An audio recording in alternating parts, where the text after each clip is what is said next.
Good day everyone! Welcome to my channel. This is Hot Sports Balita.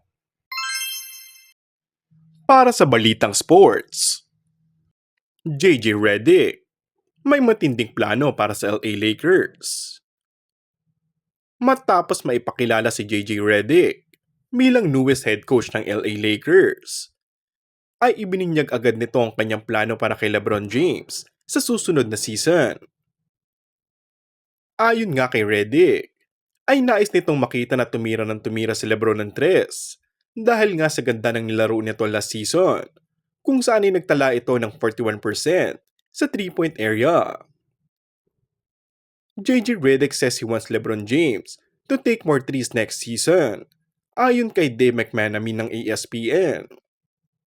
Si JJ Redick ay nakapaglaro ng 15 seasons sa NBA bago naging ESPN analyst. Wala mang experience na humawak ng isang team, ay nabigyan pa rin ito ng 4 years contract ng Lakers management upang maging head coach ng koponan, kapalit ni Darvin Ham.